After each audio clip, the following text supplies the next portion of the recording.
All right. Welcome, brothers and sisters. It is so nice to see so many of you here. And yes, it is always nice to see you. And of course, it is sad that this is the last session of the Foundations course. The Foundations course has changed many of us. You might be asking, wow, Peter's wearing a turtleneck. He's so sophisticated. Well, I wasn't before the Foundations course.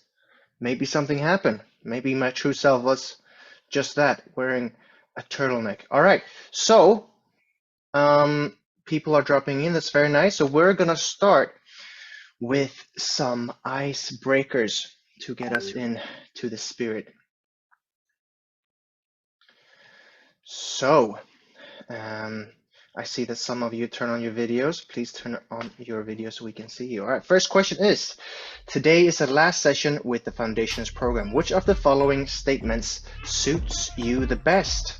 Don't be late. You might miss the icebreakers. I didn't know Hundoke could be so inspiring in the morning. My mom was right to make me join this course. It has been amazing. I'm so inspired to build on this foundation, which was the Foundations course.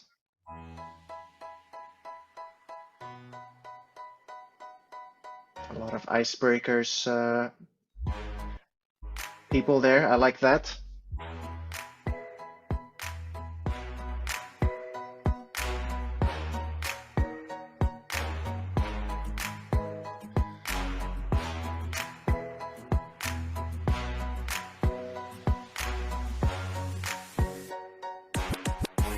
All right. Very good, very good. So, most people learned not to be late because you might miss the amazing icebreakers. That's great. I'm happy for you. That's why I come on time for the icebreakers and that whole MC part. But you know, those are just details. One mom out there, shout out, made you join the course. Excellent. All right, we'll go to the next question. If you could have Bogdan do one thing, what would it be? Do a crazy dance, like real crazy. Give an inspiring speech. Clean my room and my toilet too. Eat a raw vegetable of your choice.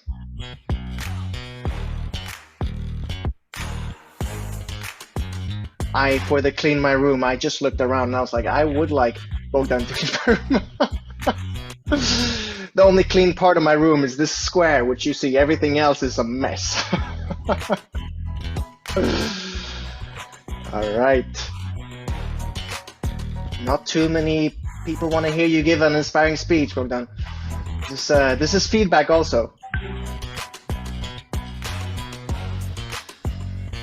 Wow, people really want to see you do a crazy dance, like real crazy. Well, you might be in luck tonight. Who knows? Maybe Bogdan will do a crazy dance. Who knows? Who knows? Time will tell. But the next question, I thought you guys would answer a bit differently. So the next question is, since most of you chose the raw vegetable, that was like 4 of you chose that. What vegetable? Potato, garlic, onion, tomato, or orange?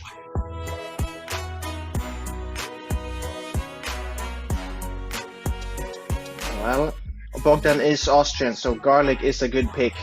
You put garlic in everything. I mean, this is, I love it, but you know.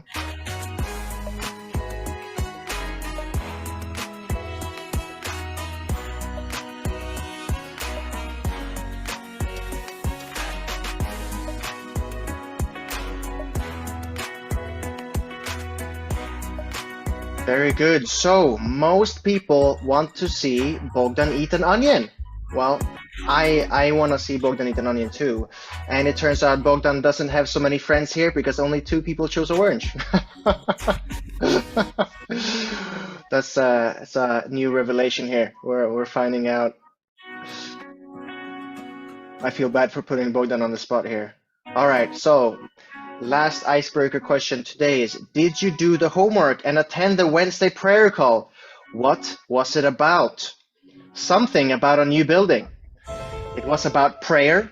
There's no such thing as a prayer call. I was so busy praying, I missed the prayer call. Wow. These are your only options. So there is one right answer.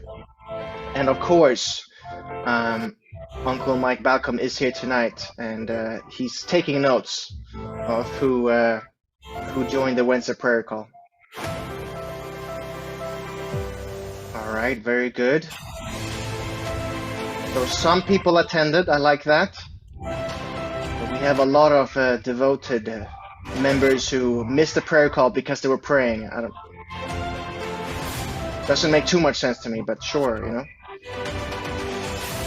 All right, so 7 people were so busy praying. That's why they missed the prayer call. And something about a new building. That's right. There is a new temple being built, the Cheonbo, and so that's very exciting, and you should be excited about that too. 2 people wrote it was about prayer. That is true. It is technically about prayer. And 1 person thinks there's no such thing as a prayer call. And that's fine. But you're wrong. All right. So thank you so much for the polls. I hope you are all really now warm in your clothes. You know, with winter here, it's easy to become ice. So we have broken the ice, and you are all happy, as that's how icebreakers work. And you know, as this being the last session, I think it's very, very important that we actually really do well today. So I would actually like to ask that more people turn on your cameras, videos. I see that only around half of us have our videos on. I'd like more of us turning videos. Those who are turning on their videos now, I know you're listening and I appreciate that. That's very good. And yes, so now that we've kind of more physically prepared ourselves, I would like us to also prepare more internally. As this is our last session, we really want to finish well.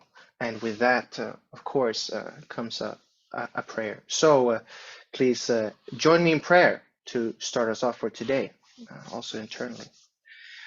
Dear Heavenly Parent and your parents, first of all, I'd like to thank you for this day, today, that so many of our brothers and sisters could come today to this Foundations program, this session. And this Foundations program is quite amazing. And it says in the name, it's Foundations.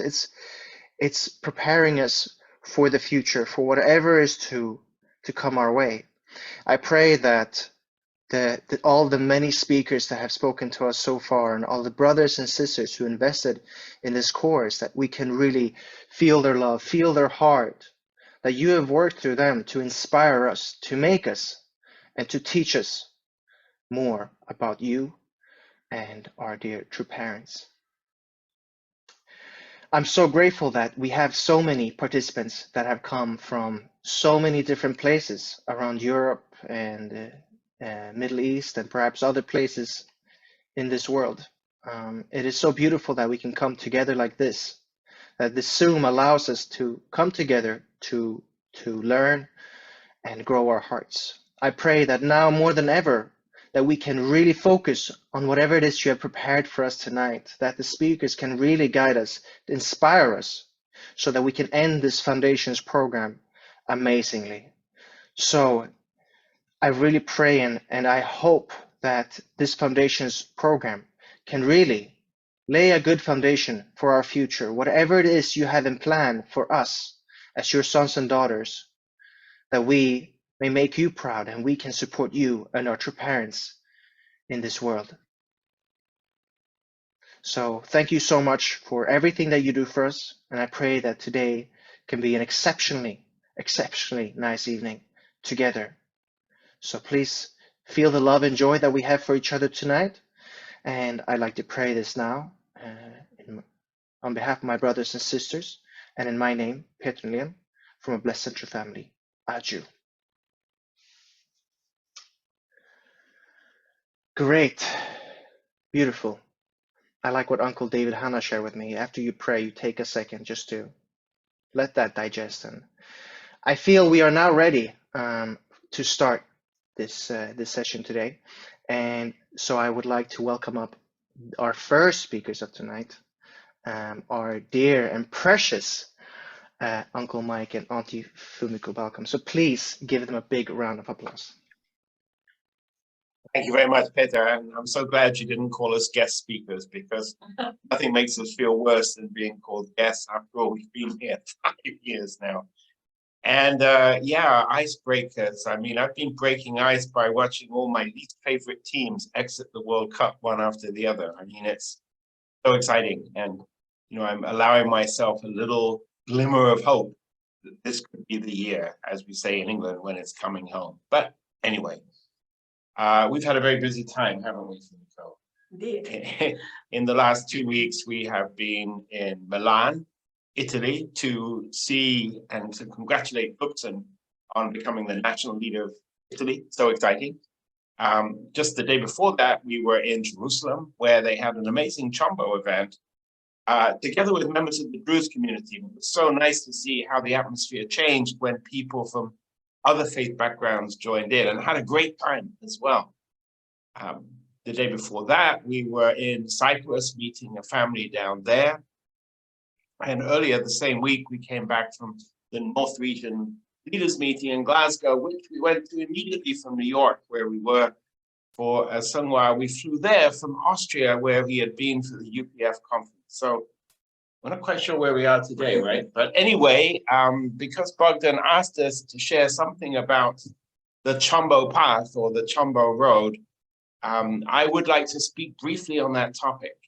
And I promised Fumiko I wouldn't ask her to speak, but I lied.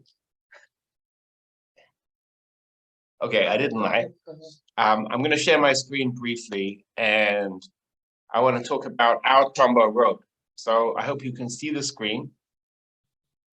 And I've been talking a lot about this topic of CheonBo recently, because I'm really inspired by what CheonBo means, at least what I think it means. I could be wrong. My Korean isn't the best, but I think it means to be a heavenly treasure. And clearly, you know, we should all be heavenly treasures, because God made us in his image, male and female, sons and daughters. And as the parents of 5 children ourselves, we know that we expect each one of them to be a treasure. In fact, we always call them our treasures, don't we, Annie? We certainly don't say, well, he's a treasure, but she's not. She is, but he's not. There's no such thing. So to be a CheonBo means to be victorious, to be happy, and to be perfected. And that's what our Heavenly Parent wanted for every single person ever born and ever to be born, to be the most precious heavenly treasures. But it's not a passive thing. In order to do that, God gave us the 3 great blessings. You know them very well. I think you've probably studied them a little bit on this Foundations course. And not just that, but the choice and the responsibility to fulfill those blessings or not. But the reality is that the fall destroyed that dream of God, and it's our dream as well. And if you hear True Mother speak these days, you'll see she talks about nothing else than reclaiming the dream of God. And the second thing I want to point out is that actually everyone is a CheonBo in the making. As I said at the beginning, there's no such thing as people who are and are not. Every one of us is already in the making. And my understanding, my impression is that even without the fall, every generation would have to fulfill its own portion of responsibility. We would still face challenges, difficulties, defeat, because in reality, few things are really worthwhile if you don't have to overcome some hardship to get them. I think we know that. If it's handed to you on a plate with no effort, you won't value it. So this most precious thing comes with a challenge to accomplish it. And I think it's also important to realize that it's a journey, not a destination. You know, sometimes people say, when will the providence be over? When will we be perfect and complete? The answer is never. Never. You know, there's no such thing as the end of the road. It will always continue, which is why our Heavenly Parent made us eternal beings. But we don't need to worry about that or think that it will be, endless drudgery. Not at all. It's a journey that's always exciting and always developing. And it is for everyone. But let's be honest, right now, far too few people understand about the dream of God or know about it. So all of us on this call have a responsibility to be a pioneer, an advocate, someone who gets excited about this idea of a world full of CheonBos or heavenly treasures.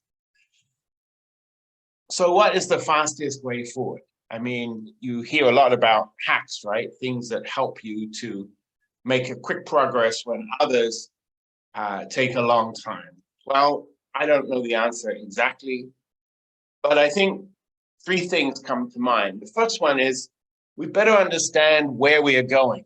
We talk a lot about CheonGuk. We say the CheonGuk Pledge.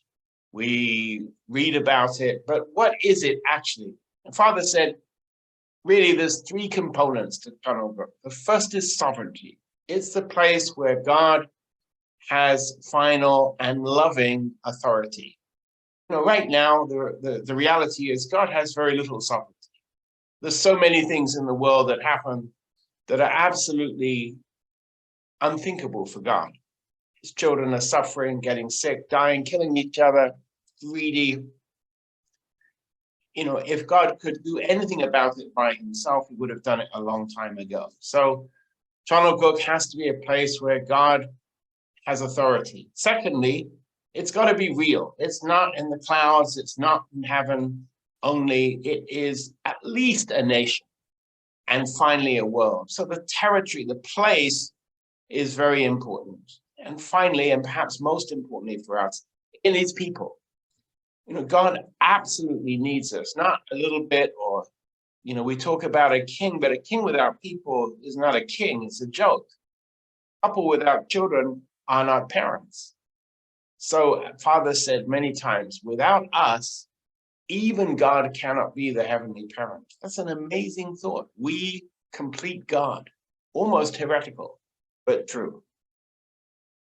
Secondly, True Mother gave us some tips for surviving the journey to CheonGuk because she knows it's a tough road and there are lots of disappointments and difficulties. So she gave us some guidelines for survival, to forgive, to love and unite. Forgive each other for our mistakes and failures because there will be many.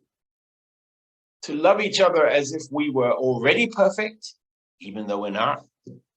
And perhaps most important right now is to unite with True Mother and her vision, even if, and perhaps especially if we don't quite see all of that vision.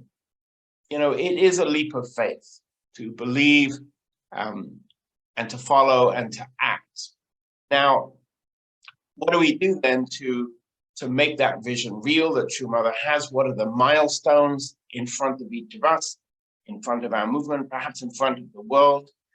You're going to hear a little bit from Julian in a moment, particularly about this. This is the building that was mentioned in the icebreaker, the Cheonwangung that we are working towards completing by May 2023. Actually, right before this call, I watched an amazing video narrated by you, Julian, showing the exhibition that will take place inside this hall. But that's just part of it. There's a sculpture park, there's an art exhibition, and most of all, there's the Holy Chapel or temple where we can come in reverence to God. But I won't talk about that today. So Mother's game plan over the next 4 years now, really, not much more, to realize CheonGuk, well, to start even symbolically the goal of sovereignty, she's going to complete the Cheonwangung. It's the place where God, the King of heaven and earth, will dwell. The deadline, May 2023, just, 5 short months away, maybe a bit less. Territory, it still remains Mother's goal and dream, however unlikely it seems, that Korea will be reunified in these coming years, and that the long division of Korea and its people will come to an end. And we all know she's given us this goal to bless a third of the world population. I mean, it's so large as to be, beyond comprehension. And yet, as Father always said, if it's the will of God, there is always a way. So our participation in that plan, pretty simple, really. In terms of the CheonBo, and you may hear about this from Julian again, we can help finish it. We are not architects or builders or constructors or artists, but we can give something. We can donate to help that project reach completion. As I mentioned on the prayer call, when we studied level 4 40 years ago, we always used the image of God being the master stonemason who asks his child to just put one brick in the wall. And yet some of us don't even want to do that. I hope that's not you. I think this is something that every one of us has the ability to help towards. We're far away from Korea, but what we can do is always seek to be someone who brings unity and cooperation where we are right now. God doesn't expect most of us to be global figures, striding the continents, doing amazing miracles in different places. No, God hopes that where we are right now, we will always be the ones who look to bring unity and cooperation. And yeah, we have to be tribal messiahs and bless a third, not of the world population, that's beyond our reach, but all of us can bless a third of the people we know. If you only know 3 people, then that's just 1. In case you know 30, it means 10. So it's achievable, it's within reach, and it's entirely dependent on your situation. By the way, there are so many ways to be a tribal messiah. Because what does it really mean? It means someone who cares about other people, wants to help them come to know God and to give them joy and happiness. So it can be at school, at work, at university. You can certainly be a tribal messiah there. Dieter Schmidt, for example, who is the sub-regional director of the Central Region, he's a tribal messiah in his clinic where he works. And he's been surprised to find that the more he tries to share with people about being blessed, about liberating themselves, the more people come to his clinic. It's amazing. You can be a tribal messiah on your sports team. We're very proud in England that we have blessed children playing on our national team in rugby. You can be a tribal messiah, of course, in your neighborhood. We used to call it home church, and it was a lot of fun. You can be a tribal messiah online or in social media, or you can do it overseas, adopting a village, maybe in Africa, maybe in Ukraine. Imagine the opportunities to be a tribal messiah, helping those villages in Ukraine rebuild when the war is over. The key point is it should be where you are called and where it can be fun. Because if it isn't fun, you're not going to do it and you won't succeed. It has to be a place that is really calling to your heart. So we have a to-do list. Actually, it's pretty simple, right? What's the point of this foundations course? Frankly, it's a recruitment plan. Try to encourage everyone to be a leader. I hope that some of you will take the opportunity, or even all of you, to get out to the mission field in 2023 and invest some real quality time there. Nothing beats going in person. And we have so many opportunities, so many places where you could make an impact different from where you live right now. And later, you should become a victor. I think many of you feel, and I know many young people feel, oh, CheonBo victors, that's for my parents, or even sometimes my grandparents. No, that's actually something for every one of us, as I tried to explain. And it's going to take a few years, so good to get started. And perhaps most important, help others. God doesn't want a bunch of lonely warriors, solo flyers who are just being individual heroes. He expects all of us to help others to do the same. I would say between 3 and 12 others would be a good goal.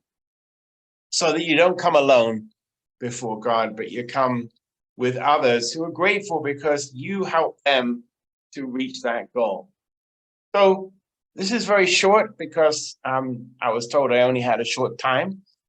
I just want to say that this is a great time to be here with True Mother. You know, she is not blind. She can see the many difficulties. Quite often I've heard her say, you know, I look at the way the world is today, and it seems further away from the ideal of God than at any time I can remember.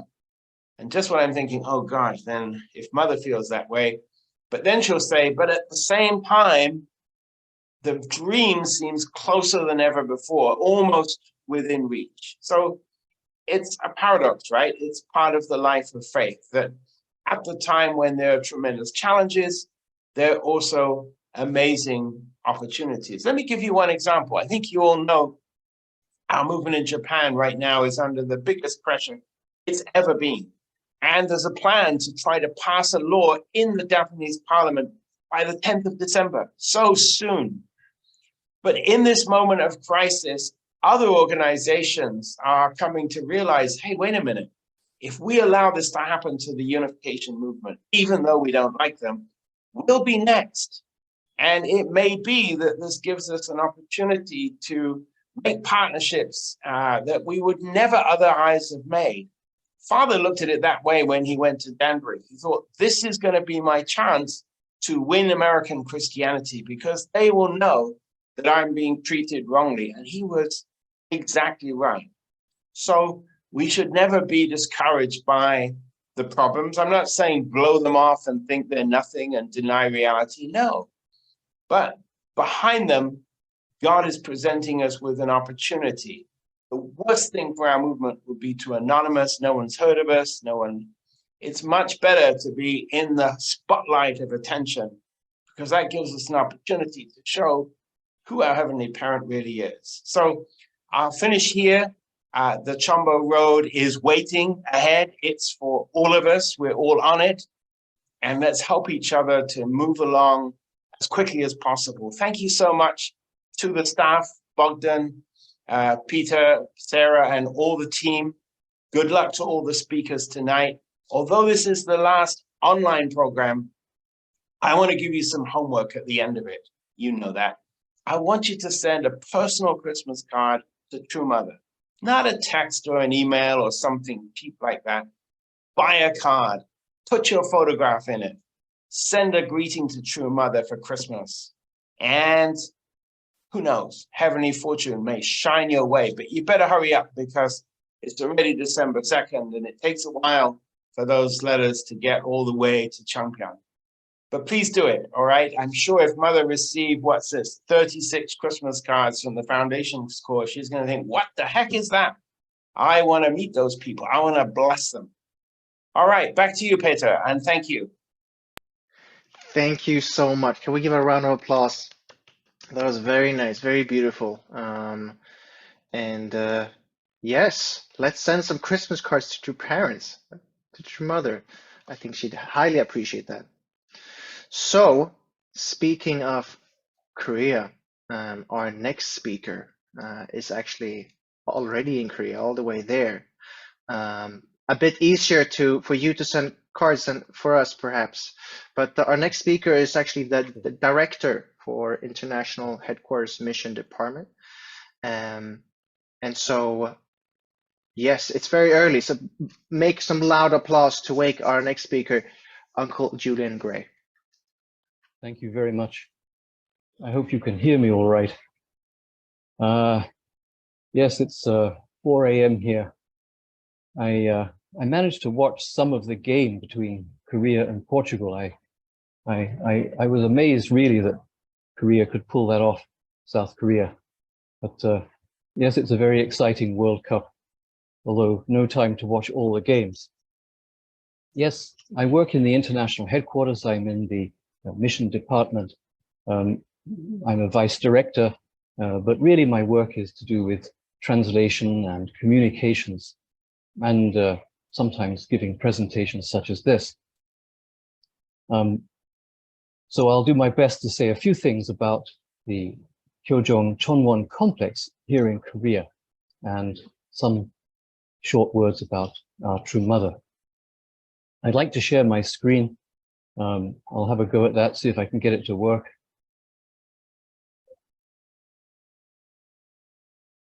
Okay. There we go. I hope everyone can see that. Well, it's 10 years since True Father ascended, but it's so good to see a picture of him with Mother. Mother has spent 10 years working to continue and build upon the legacy of True Parents, and her work has been amazing, really initiating new organizations and new initiatives for young people, and an amazing array of things that she's done that allow her to really stand in the position to represent both Father and Mother together, continuing the blessing ceremonies. So Mother, I think, represents Father very well. She's really working to complete the mission and legacy of True Parents here on the earth. And that's why we hear that she can't sleep at night sometimes, because she's struggling to make the progress that she would like to make. So it's very good if you as young leaders can be inspired to join this effort, the global effort, to be the first responders to True Parents and help bring our principles and our teaching to the world, to the world's people, which they so desperately need.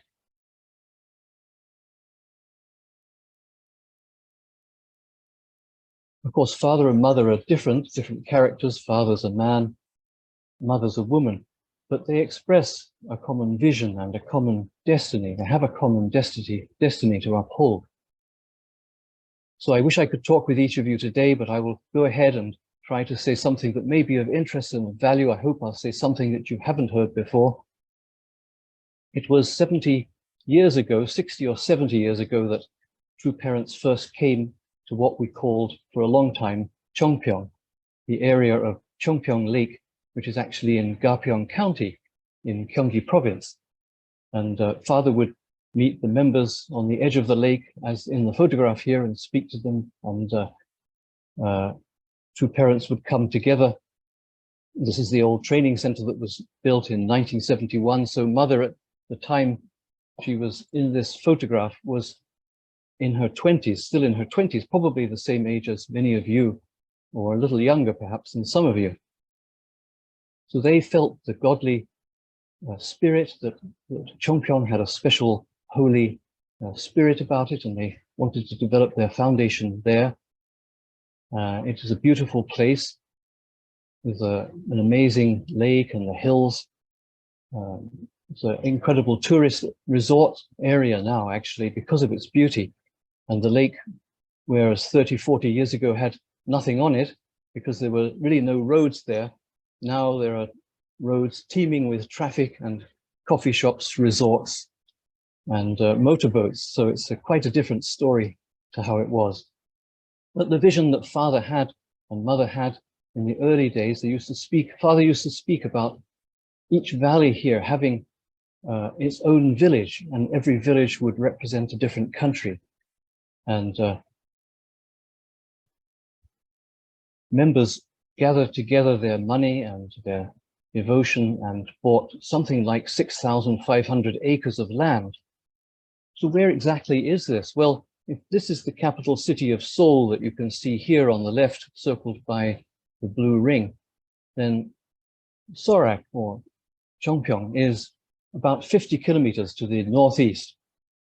And you can see this part of the lake here. I don't know if you can see it actually clearly, but it looks a bit like a dragon.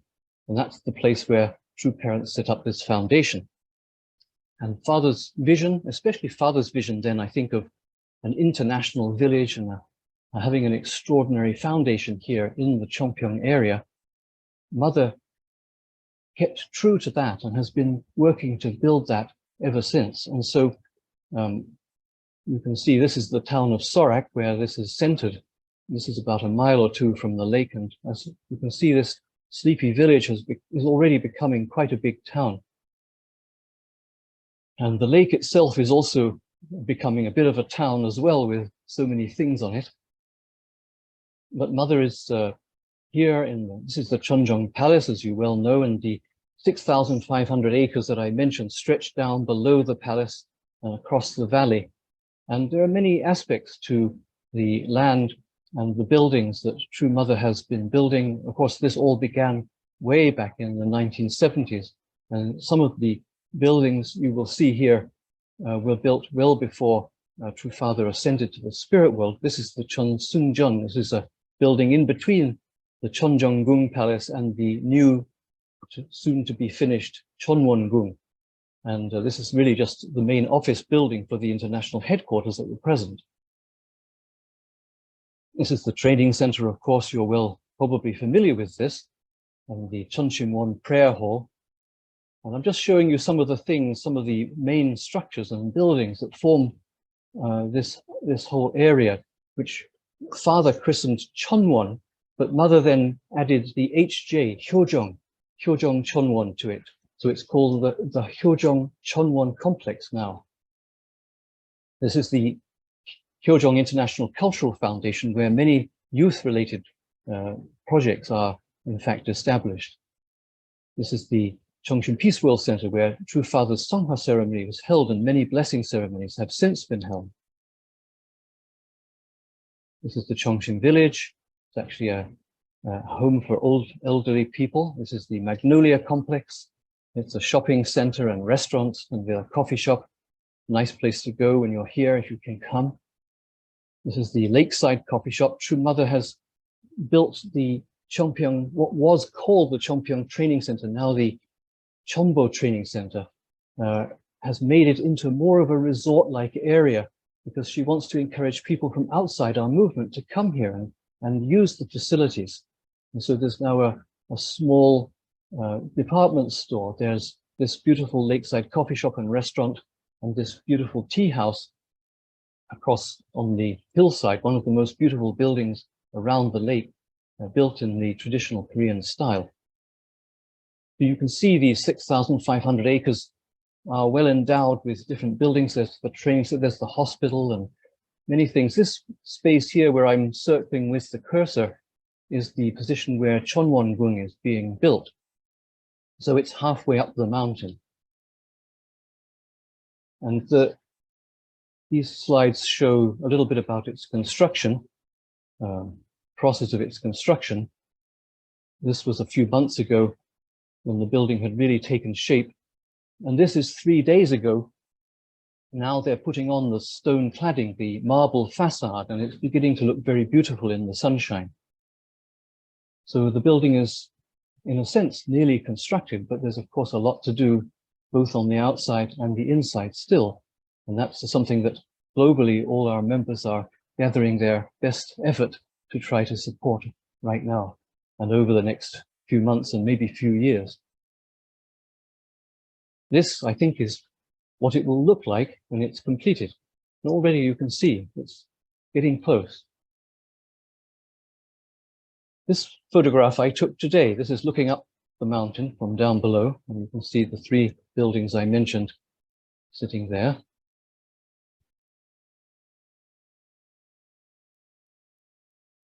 Mother has talked about the meaning of Cheonwon-gung. I don't want to say too much because I know Dr. Balcomb will do so over time, but I think it's something that we can consider as a very important condition, rather like the Temple of Solomon in the Old Testament. This building isn't just a large building with many offices and a grand chapel at the center. I think it's really a conditional offering from all of us from around the world that will allow God the condition to be present on earth in a more substantial way than he has been able to until now, our heavenly parent, that he can be there. Mother explains that if you stand in the new chapel when it's there, you will be able to experience the presence of God and the magnificent position that human beings are supposed to hold in the universe. So this is something that God really wants all his children to experience, as Dr. Balcomb was saying. And I will move on now to say a few words about True Mother. This is the poster that was used in Vienna in 2018 and one of the most beautiful pictures of Mother in recent years. Well, when Mother comes and goes to the palace, I just wanted to say a few words about personal side of mother, because when you look at Peace TV News or when you see mother speaking at an event, sometimes a mother is very serious, she's always very serious, and sometimes you feel like it would be very difficult to talk with her personally and have her really respond. But we have the privilege sometimes, actually that's me in the middle there, the small person. When mother comes and goes from the palace, we often come up to the palace door and greet mother. And when she comes down out of the main gate, out of the main door to get in the car, as I think she's doing at this moment in this photograph, we usually give a little applause, but we also shout something like, "True mother, we love you." And we give her the heart. And mother often responds and says something like, "I love you too." And there's a real tangibility about it, and we get a sense of mother's closeness, and actually that she's really happy that we're there to meet her. Sometimes she asks us, "Why are you standing out here in the rain?" You know, we say, "We wanted to see you, mother." And mother says, "You're very good." And mother sometimes even makes jokes. Once we said, "Mother, you're more beautiful than the flowers." And mother said, "I know that," which made us all laugh a lot. But then I wondered, should we really be laughing? Oh, yes. Anyway, mother is very personal. And if you have a chance to be with her in a smaller group, you'll find that she's got a vulnerable side to her that is very endearing and very, very beautiful. And she has a tremendous sense of humor. So I would just like to say that mother is very inspired to meet members when she has a chance to see the young people. And I have a couple of quotes here that I'll just read you, knowing that time is very short. Mother not long ago met CARP students and said, the first thing she said was, "I'm very excited. My heart was fluttering as I was coming to meet all of you." And at a meeting with Japanese leaders, she said, "Will you help me in my work?" And everyone shouted, "Yes," very loudly. And mother said, "I gain strength through having you here." And then with a slightly disarming smile and a little bit of an embarrassed look, she said, "In fact, your determination is making me feel hot." And then she laughed. And there was a speech to a large number of young people. This was a few years ago before the coronavirus pandemic, where she said, "True parents are happy because of you. I'm proud of all of you. Please do not forget that the blessing and love of true parents will always be present in all of your hard work in order for all of you to reach your dreams." I think this really sums up how mother feels about the young people in whom she's actually been investing a great deal and in whom she has a great deal of hope. And I would like to mention only one more thing.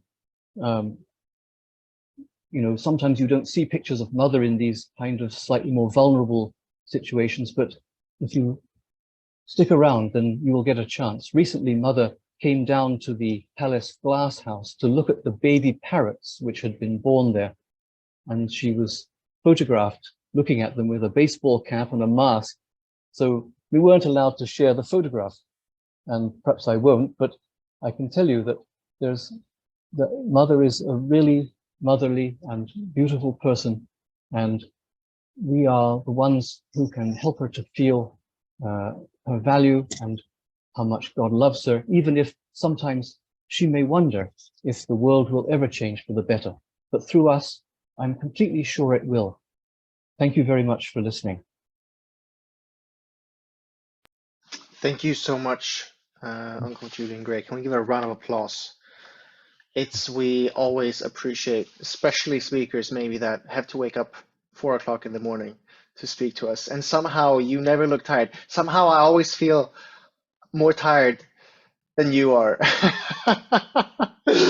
So, thank you so much. Thank you, Peter. Thank you very much. Thank you.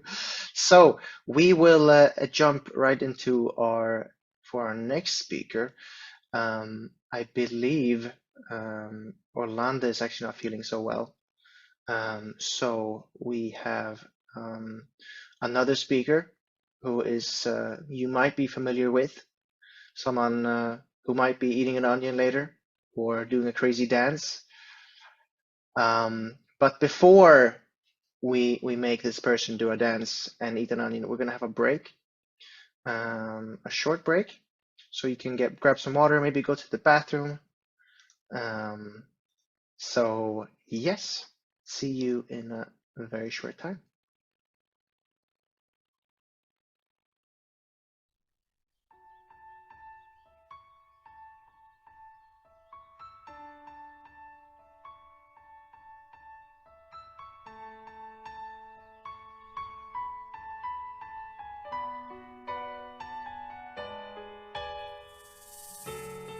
You're the air I breathe, and I swear I need more of your love deep inside. Don't want to sober up. Your love is all I got. You are my priority. Please know that I never leave. I'd rather die for eternity than knowing where I am and searching for. Oh, I am sure my love for you, it is unceasingly for the one I love. Oh, I am sure my love, it is just for you. You're my dream of dreams, and I long to make it real. You're all I have on my mind. Don't want to sober up. Your love is all I got. You are my priority. Please know that I never leave. I'd rather die for eternity, not knowing where I am and searching for. Oh, I am sure my love for you, it is unceasingly for the one I love. Oh, I am sure my love, it is just for you. Oh, I am sure my love for you is unceasingly for the one I love. Oh, I am sure my love, it is just for you.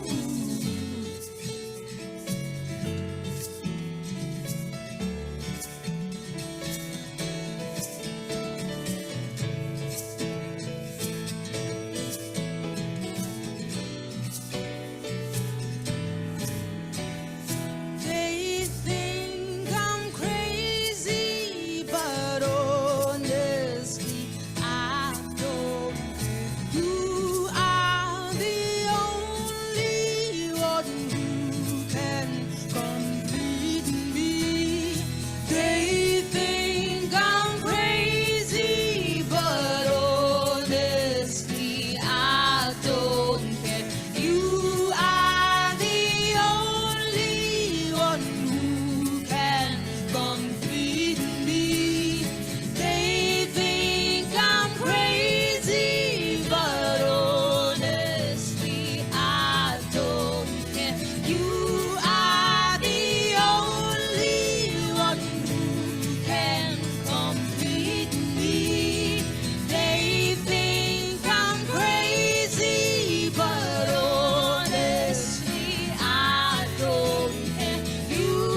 All right. That was very, very beautiful. So beautiful.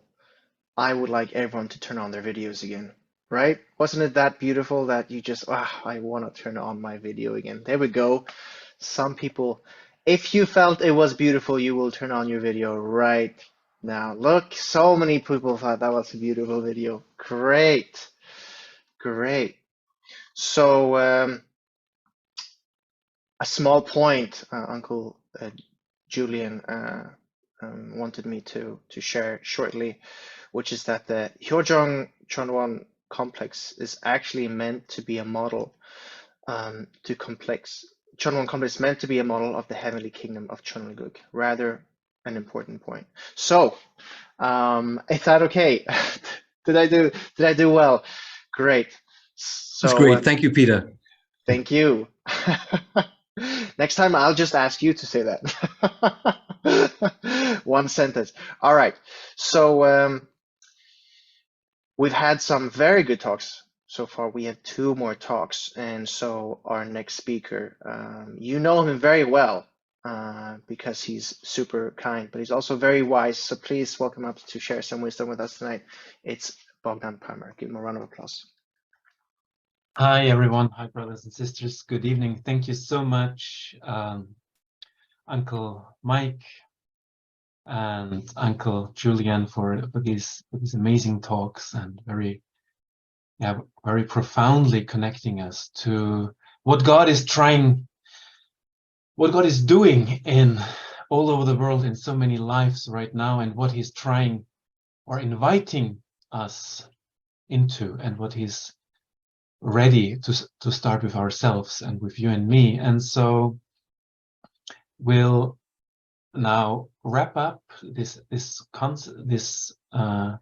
talk and sharing about leadership. We said that the Foundations course is a course in spiritual leadership, something, and you might wonder, maybe until now we haven't actually provided a definition for spiritual leadership or anything like that. So this will come now, and we can all reflect whether and how and in what aspects God has taken us closer towards that in our course. And yeah, and then also Sonja will be sharing on this topic next. So let me share some slides. I hope you can see that.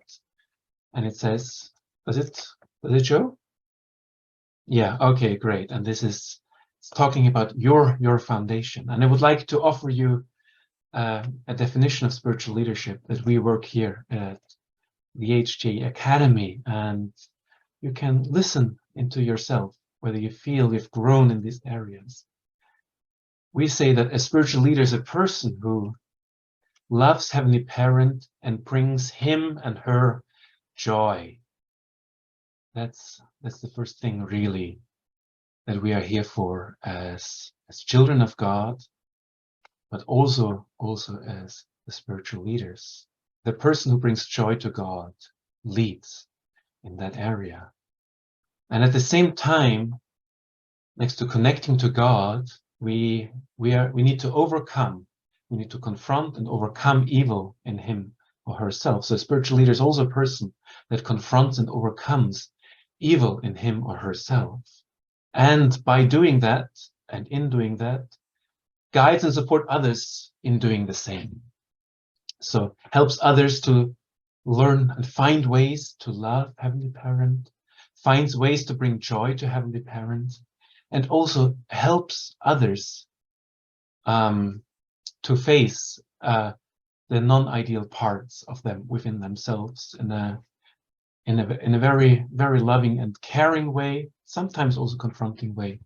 And so this is the aspects of spiritual leadership that we're aspiring towards, and obviously it starts with us.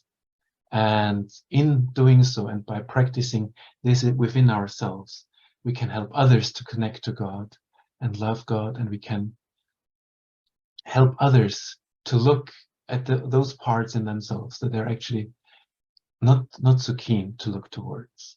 And now we finished a 40-day course, and one could say that yeah, what's next? What's next after a 40-day course? And I actually didn't plan to speak about this at all, but it came now to me very strongly, actually in a prayer, to share with you about one of the greatest spiritual leaders, which is, of course, Jesus. And he also had a 40-day course in the desert. And do you know what happened at the end of that 40-day course? He encountered 3 temptations that were very central and that teach us very profound lessons on this topic of spiritual leadership and on being on this path. So I would like to share this with you and these 3 lessons. Then, and so basically it was the end of Jesus's foundation course, right? And so he was there in the desert. And then Jesus was led up by the Spirit into the wilderness to be tempted by the devil. This is Matthew 4. So in that sense, also Matthew is with us tonight. And after fasting 40 days and 40 nights, he was hungry. And the tempter came and said to him, "If you are the Son of God, command these stones to become loaves of bread." But he answered, and it's interesting, even Jesus answered with the word of God, with scripture, in this phase of temptation. It is written, "Man shall not live by bread alone, but by every word that comes from the mouth of God." And now I still want to keep it short and jump to the conclusion, what the meaning of this passage is if looked through the lens of spiritual leadership. It is sometimes that we don't feel nourished, right? We feel like we've been fasting for 40 days, either physically or even spiritually. And here Jesus' response is to focus on God and his life elements. And the lesson for me when reading this, and I think the lesson for us as spiritual leaders is don't let your physical needs, obviously, but also your mental concepts block you from receiving God's life elements.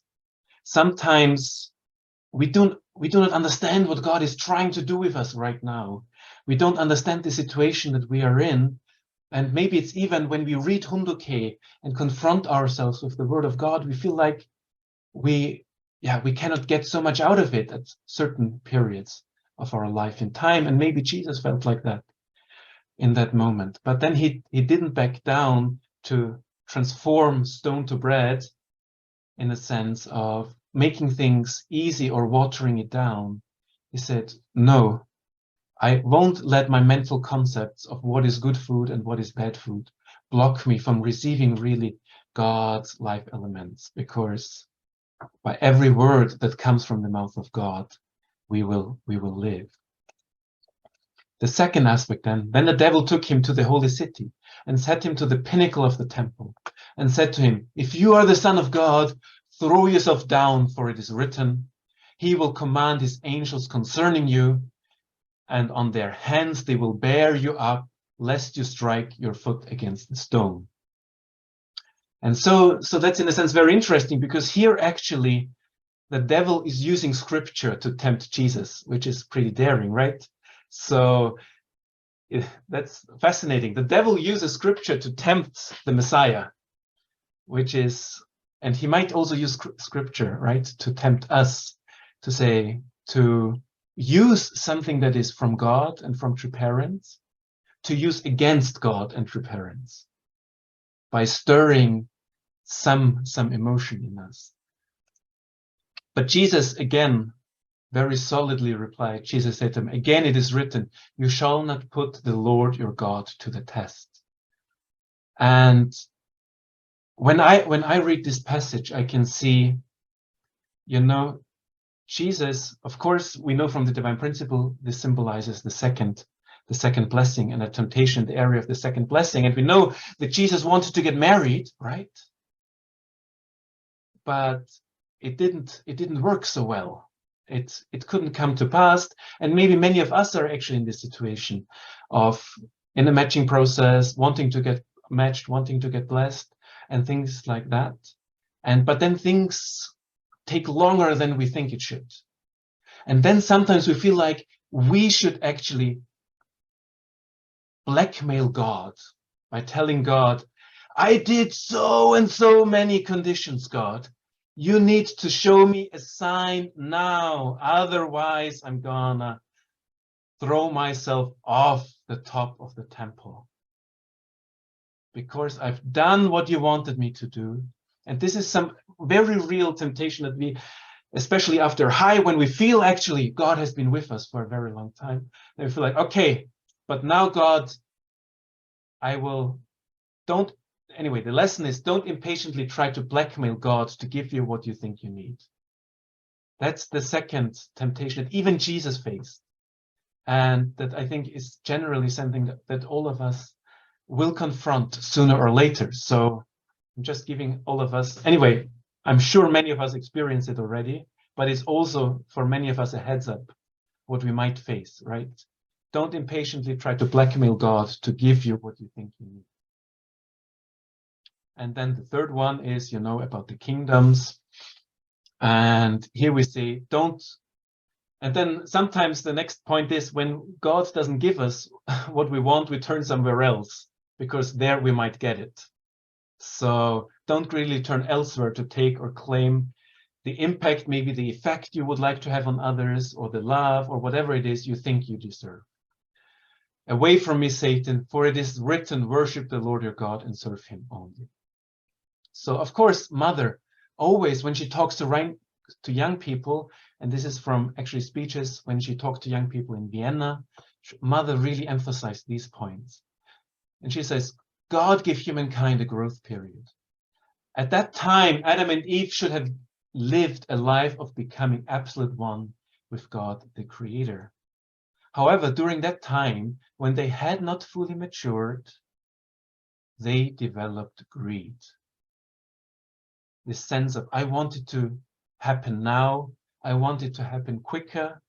I don't think my parents understand me well enough. This sort of feeling that we also just talked about in the temptations. Due to that, the fallen human beings of today who have no connection to God were born. So, True Mother identifies greed as one of the key elements of the spiritual and of the physical fall.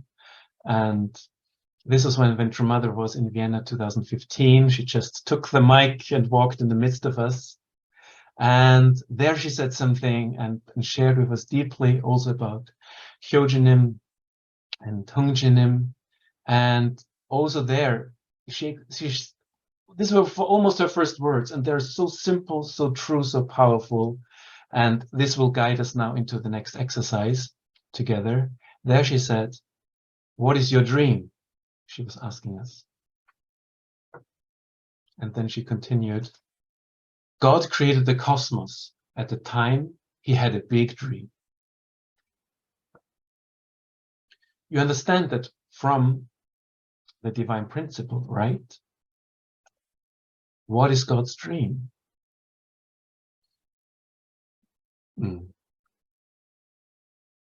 Through Adam and Eve, God wanted to become a true parent. And that's exactly what we already heard today, right?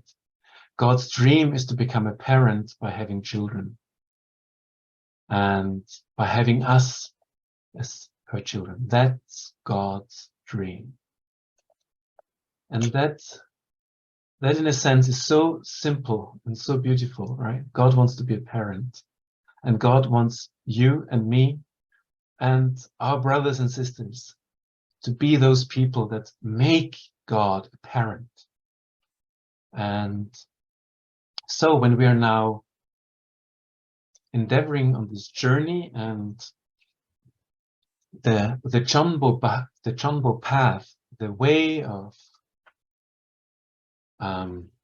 building a blessed family, and then, but going beyond that, building a blessed tribe where we have children of our physical lineage, but also spiritual children living together, working together, enjoying life together, enjoying creating a better world together. This sort of setup of You know, like Adam and Eve would have had their own children, and people in the position of angels and working, their children and the angels working together. In the same times when we work and we become CheonBo couples, we have our children, and we live and work together with our spiritual children. That's really the dream, and that's the sort of parent and grandparent that God wants to be, which is God's dream. And so let's ask ourselves, what if God's dream were my reality? Yoshi and myself, we put this question very big in our living room. What if God's dream were our reality? And then we put down, you know, a vision board and put the different things, how that would be. And of course, we are on a path, right? And how our current understanding of how this will be might very much look like such a painting of when a kid paints the house that we want to live in the future. We don't know yet how the ideal exactly will look like. Maybe something like that, you know. So what our understanding now is some sort of children's drawing of that, but it's still very valuable and very powerful to make these sorts of children's drawing, to know somehow the direction we are called into going together. So now I will play, I think the audio file has like 4 minutes, and play some music to ask yourself this question: what if God's dream were my reality? Imagine your God-centered tribe. How would that look like? Who's there? What do you hear? What do you smell? What do you do? What do you feel? And I hope I put the audio sharing in. Let me double check that.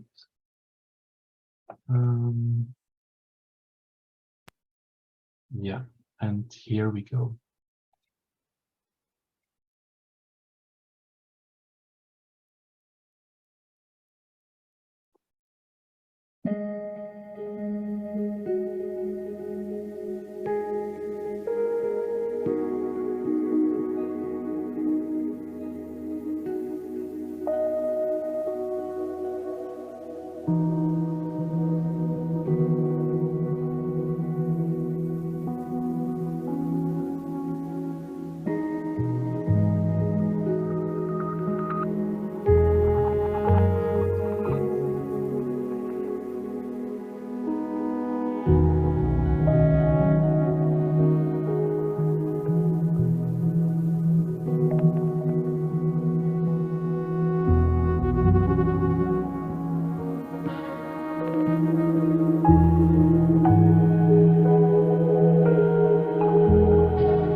Thank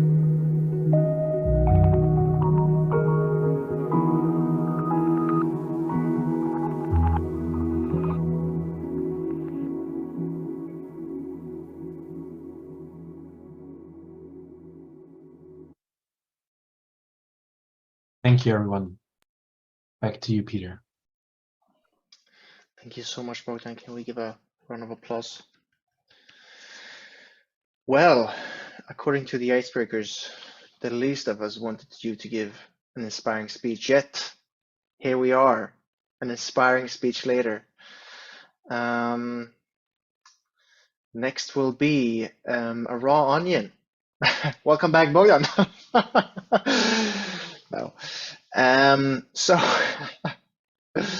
our next speaker is someone you know very well as well, who actually is my good friend and co-MC.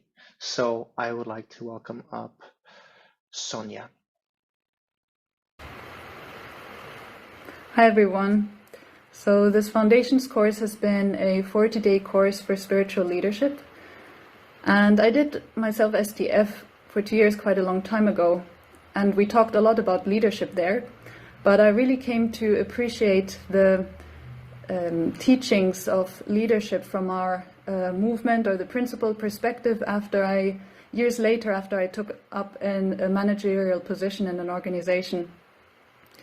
And I want to share today with you some of the main lessons on leadership that I've gained from our movement's teaching of leadership and also my personal experience, just in case someone's not yet bored of hearing my voice. So here are 4 lessons of leadership that I've learned from our movement and also through my work. The first one is that everyone can be a leader. So when we talk about leadership, we don't only talk about having a position, we talk about anyone that can take a position or to act as a leader by serving others. So for us, leadership really means serving others, and that's the core. Anyone can be a leader through one's attitude, through taking responsibility for situations, for people. You've heard during this foundation course about YSB and different other people that have taken such responsibility for other people. Also, Orlando was talking about some of these things. So there are opportunities for all of us to take responsibility in our everyday lives. I remember one time Pascal Haider was talking about an example of him being in the army, and a group of them were hiking with heavy equipment, and one of the guys there was bored. And so then Pascal was talking to him, and he told him, well, if you're bored, like, why don't you go and support the guy there at the back who's really struggling carrying his stuff? And so then for the rest of the time, that other guy spent his time helping the guy and encouraging him, the one who was struggling in that situation. So this is what we see as leadership. This is what each of us can do in our everyday life to support others and to take responsibility in the public place when something is happening, that you go and give back the purse to somebody who's lost it, which happened to me at some point. I wasn't in a hurry to go anywhere, and so somebody lost their purse, and so I basically went through some effort to get it back to them. So these are everyday situations where you can be leaders and where everyone can be a leader. This is also our idea behind the tribal messiahship, right? The idea that we're all messiahs, we can all make a difference in our surroundings and bringing people to God, and that starts by service. As in our movement of early pioneering days, we always went to new places and started with serving others, and through that, building a foundation to interact with people. So you can do what you're good at, use your skills, use your knowledge in the way that you know you can contribute or to make a difference in other people's lives. Very connected to this, first point is the second lesson, which is that leadership is service. This is one of the biggest points that was on my mind when I actually started this managerial position where I was managing a department. And that idea that we had talked so often about STF, about leadership as service, is one that was like a cloud kind of on my mind. Like, okay, how do I act in a way that is serving others? So this was actually in Palestine, and during the time of Ramadan, the holy month of Ramadan, where people fast. And so one of the things that was very obvious to me, just because of the way that I had been educated in leadership through STF, was that, of course, as a leader of other people, I'm not going to be eating and drinking while my team is working during their fasting. So it was very obvious to me that, of course, I'm going to be fasting as well. That wasn't so obvious for other people, and I sometimes got feedback that, wow, that's such an amazing thing that you're doing. But for me, that was very obvious, just because of our teaching that leadership is service, and as a leader, you're the first one to go through trouble. You're the first one to put yourself through trouble before anyone else, and you're going to be the last one to eat, this kind of idea. I was once in a cafe with a friend in a shopping mall, and we saw a person in a suit who looked like he was the owner or some kind of a manager there. And he was standing around there, and he was picking garbage from the floor of the mall. And this was very impressive, actually, because we thought that this was like the true owner of the mall, as we are also talking in our philosophy of leadership, that leadership is service, and even if you're in this kind of like a high position, you're the one who's serving by even doing something simple like picking up the garbage, because it means that, and it shows that you care about the place and you're type of the owner of the place, right? And it really comes across, seeing that as an outsider, that, oh, somebody's doing that. That's actually very impressive. Also, leadership is service brings to my mind also the kind of focusing on people, and not just numbers or on what I get back from serving others. So perhaps some of you who have been fundraising, that's a kind of core ideology, or a core idea in fundraising, is that you focus on the people and you don't care so much about what's coming back. But we sometimes struggle to apply this idea in our lives, because it's actually very difficult not to expect something back when you're giving something. And I think that especially when I hear things about CheonBo and tribal messiahship, I get that feeling that, oh, I have to, and I'm sure that's not intended, but this is how I've sometimes felt that, oh, maybe I need to, try to achieve some numbers. But actually the focus is very much on serving the people, as I was mentioning in the pioneering days of our movement. Really that kind of witnessing and building relationships with people started by going to new places and serving them. If you talk to the Earl couple, David and Patricia Earl, who have, our CheonBo couple, and they have achieved so many numbers of people, but actually when I heard from them about when they explained to me about the CheonBo and their idea about it, is like they're very much focused on the people. They're focused on, they care about the people, and they care about the couple. And sometimes it's difficult to, not to expect things back, but that's actually the true way of how to go about dealing with people, is that you really just care about people and focus on people and serve them. Also, when you're working anywhere or in any organization or company, what's also important that, okay, you serve as a leader, you serve that the entity that you work for, but also this entity is there to serve some greater purpose, or the company is there to serve people. It's there to do something for others. And yeah, that's something also that I've noticed that I have applied in, or that has influenced my way of thinking when I work. As for example, at some point at the moment I'm working as a consultant, so we give advice to humanitarian organizations basically about projects or about their way of working in a certain place. And one time we were giving a presentation it was a kind of a meeting between different NGOs and also UN agencies to discuss some issues. And so we were giving a presentation there, and we were, my team and me, we were focusing on this point that also even as NGOs, where actually our purpose is there to raise the local capacities in a way that, you know, NGOs actually wouldn't be necessary anymore, because we're able to, or, you know, we're not there just for ourselves or to keep up our own existence, but we're actually there to eventually disappear. And so anyway, so that's just one way in which I've noticed that this kind of way of thinking of leadership is service, and you're going for something bigger is, but yeah, whatever company you're working for, or if you're part of any organization, that same kind of, you know, way of thinking, or you can apply the same way of thinking to wherever you are. And I also feel that, you know, reading Hondoke and this kind of thing every day also reminds me of these things, and is actually really valuable, because we really easily get sucked up into our daily way of doing things. And then, you know, we forget about these things that we actually know are important or know are relevant.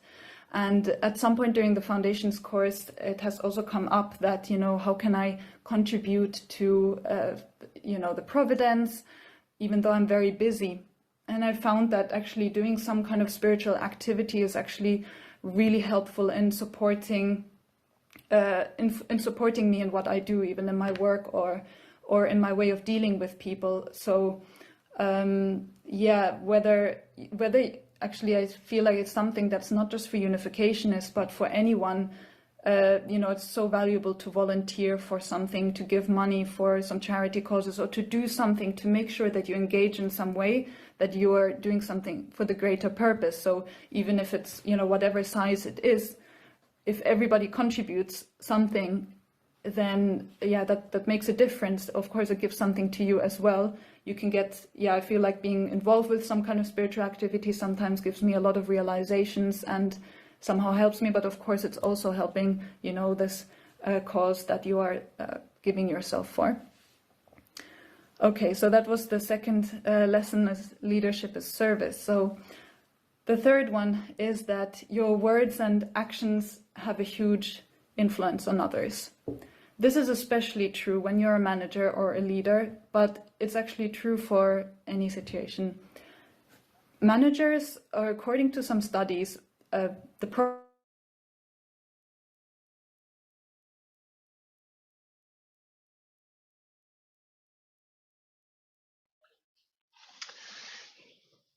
Cool. So,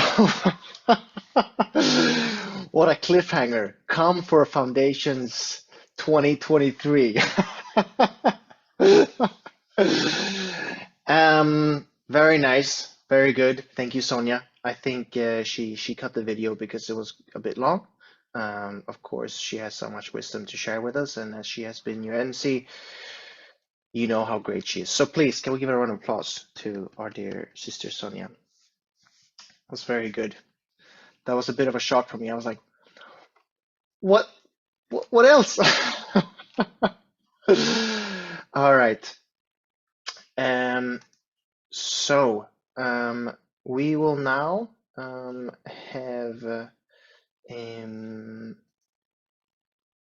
our next part of the schedule, which is the outlook on the HA Youth Academy. So I would like to welcome back up Bogdan. I think it's actually you first It's me first. with the coming workshops. Yeah. Oh, that's right. That's right. How Yeah. how silly of me. How silly of me. All right. So first up, we have tomorrow is actually the last Hondoke. Oh my God. And what does that mean? Last Hondoke. That means all of you who might not have done the Hondoke till now. I'm not saying you haven't. I'm saying you might have. Should really join tomorrow. I've heard very good things, you know, and I will be there as well. So let's all join tomorrow, because it's the last one, you know, and it's a way for you to really finish well. And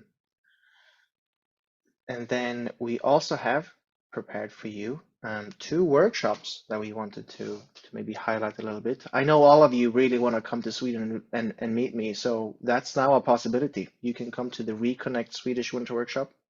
I know it says ages 21 plus. If you're a Foundations member, we will make an exception if you're not 21 plus. And there will also be an early bird fee for all the foundation members.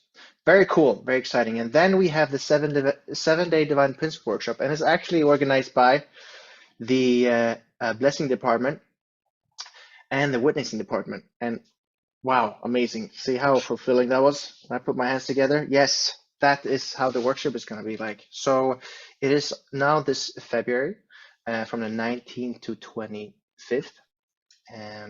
So I hope to see you at both of these. I'm not sure I'll be at Czech Republic, but if I'm not there, then you should be. So I think, do we have any more announcements for me? It's always smooth when the MC has to say that. Yes, Christmas letters to True Mother. Please send letters to True Mother. We will send you the address on your email. I think that's really special. You know, there will be a time when we won't have a True Mother here, and you will not be able to send her a letter. And there will be a time that maybe she will not be able to read letters that you send to her. I mean, how amazing is that? That she's actually reading our letters. Like, all you have to do is send them. So please make sure to send a letter. This is a very important homework. Is this the one by Sunday, or is it? Yes. No. Please send a letter by Sunday, and then if it's a Christmas one, we'll give you a little bit more time. But otherwise, please send a letter to True Mother by Sunday. Maybe talk about the Foundations course. Maybe talk about Bogdan doing a crazy dance. Whatever it is you want to share with True Mother, that is up to you and True Mother. All right.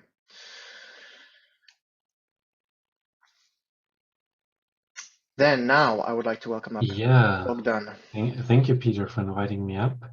And yeah, and maybe we can have the next slide. Yeah, so the season 2 of the European Missionary Program is starting this February.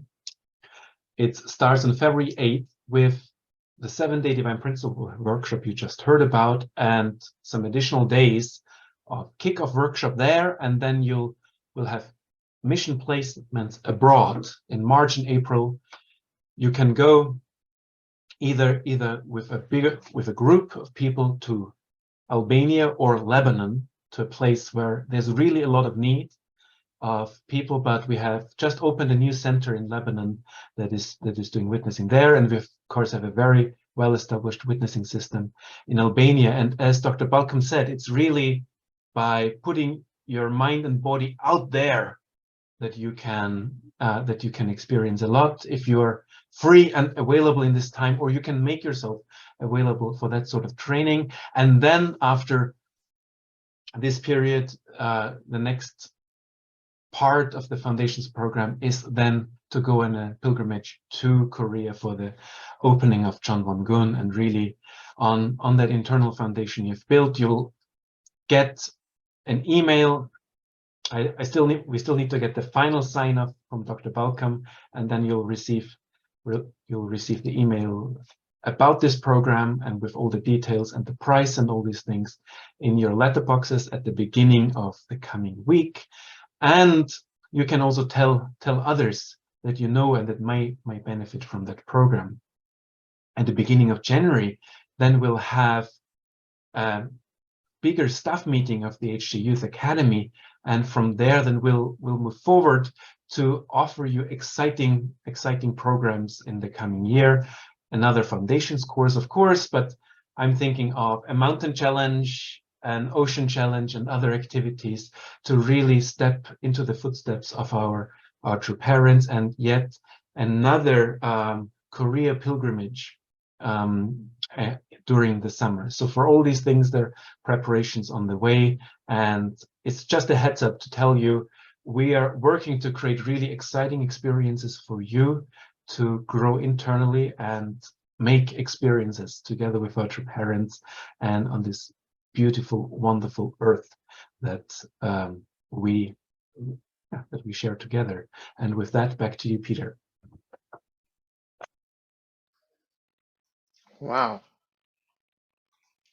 How exciting. That's really inspiring. When you said mountain and ocean challenge, I'm like, wow, that's it. That's what I want. So, next on the schedule, we have, I believe it is, if I'm not mistaken, a reflection. No, testimonies. But that is technically a reflection, isn't it? So, good save, I know. So, we will have testimonies, and the first testimony will be given by no one else but Nausicaa. So please give a round of applause for our sister Nausicaa. Good evening, everyone. That was unexpected. So, okay. So I hope you're all doing well, and that you can hear me well as well. So, my team leader asked me to give a little testimony about the workshop and everything. So I was really happy to do that. So I'll start saying, I'm trying to be quick and close. I like to, focus on some points that I think really inspired me.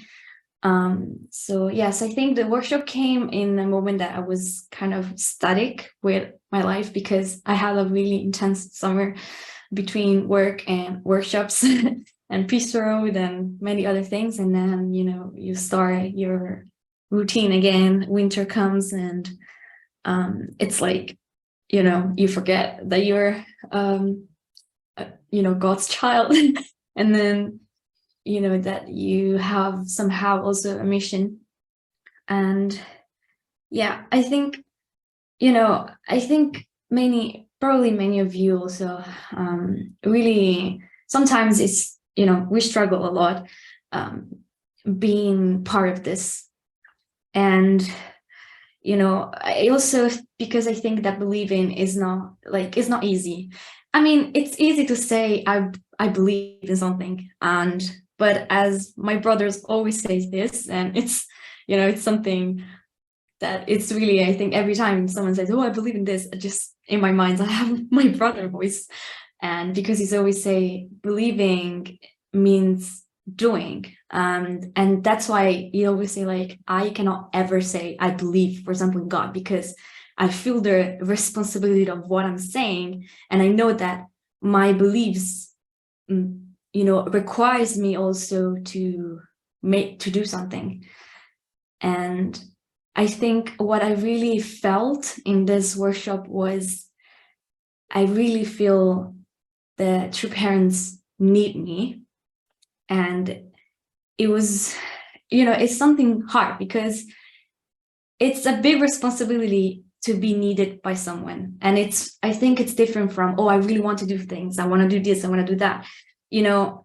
It comes in a place where you are asked to do things that you wouldn't do if it was your choice. And I think this is also the only way I can grow. And so, yeah, what I would like to share, and then I want to be quick with this. It's like the struggle of believing, and I think also it means the struggle of doing something that comes after disbelief. Can be solved by something that I kept repeating on my mind every time that I had struggle. That it is that if you don't believe in things that are bigger than you, then you're not able to do things that are bigger than you. And that's what really kept me going. And I know that as long as I'm focused on God and true parents, I still have the possibility and I still can do things that are bigger than me because they are bigger than me. And yes, so this is something I wanted to share. And yeah, I really hope that you will have a nice December and a great beginning of a new year. Thank you, everyone. Thank you so much, Nausicaa. Give a round of applause. Whoa, some hearts and some clapping. Wow, very good. People like that. People can relate. Well done. Well done. And so our next testimony giver is none other than Essie. Am I saying that right? Yeah, Essie. Essie! Yeah. I didn't offend anyone. Good. Do you guys hear me well? Yeah, we Yeah. hear you well. Yeah. Okay. Perfect. Geez. I won't be as inspirational as Nausicaa. It doesn't matter. I will try to keep it like quick and short. So basically, I joined this foundation for a reason. Now I'm starting university, so I needed something to cleanse up my gut. You know, I had like this really good summer, and I tried to be as spiritual as possible, but not at the level I wanted. So one day, like a week after, before the whole workshop, someone told me, "Hey, I see there's this workshop, will be like 40-day workshop." And I was like, okay, so what's exactly about? A spiritual leader. I'm like, am I really? Okay, I'm going to try. I have this really important like phase of my life, so I needed something big to start off. So the weeks gone by, and I felt like this emotion inside of me, because the workshop happened in my exam period. So each week in which each season, it happens to be also that I had like an exam each week. So yeah, I really was like trying to compaginate everything, like studying and also being in here. And it was a little bit tough for me. At first, I was like, okay, so it will be really impossible with the studies and everything. But as the weeks gone by, I was like, okay, I see.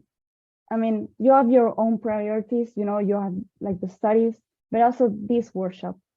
So with every note I took for each lecture, and every phrase and every emotion I felt also with the team, I feel like a really bit stronger, because in the university happens like a lot of things, and a lot of distraction. And thanks to that, and thanks also to my family, I just managed to go on a straight line, as I can say, like focusing on myself, on God, on my studies, and everything just went like really, really great. So maybe my like these great parts, I will like thank God for everything else. So all the lectures and all the MCs that happen to give me this like wise words that I will keep it forever with my notes and with also the recordings. And also I'm really thankful for my team who happens to be with me. And also when we had like this team meeting, I really felt like this connection with everyone. And I felt also how they grow through the whole workshop, and also how I grew through this whole workshop. So I really felt like step by step I'm becoming this leader that Michael Balcomb said, and I will really sure be one day, but I have to like keep on doing it. I won't be perfect, so yeah, that's just a race, and I will try to improve each time. But I know I have my own also spiritual guidance in my team, and also with all my uncles and aunties here. And yeah, I'm really thankful for everything. And yeah, I will try to be the best I can, and also to improve everything. Yeah, thank you. Sorry. Thank you so much, Essie. That was very nice. See, all of the testimony givers are getting more love and support than Bogdan. What's up with that? Maybe it wasn't an inspirational speech. I'm kidding, of course. I'm kidding. That was very good. Thank you, Essie. We will now have our third speaker. And so I would like to welcome up Gabrielle. Give a round of applause to Gabrielle. Yay! So, hello everyone. Thank you everyone for being here. Yeah, so about my testimony, yeah, I was also asked, and so I was thinking, okay, so how did I come to this foundation? What was my goal? right? So we heard a lot of different talks, and I really enjoyed it being live there. You could ask your questions, and besides just being able to watch it afterwards, when you were live, you had to be attentive and there. And so normally with a much more attentive spirit, I went into this and really thinking about it. Then, okay, what was my goal out of all of this? Why did I attend? So I'm in more of a different situation. I come out of university now, and I tried to invest while I was in university, but now wanted to step it up a notch again. And so giving much more heart, being much more there for my brothers and sisters, really trying to understand more their heart and what is important.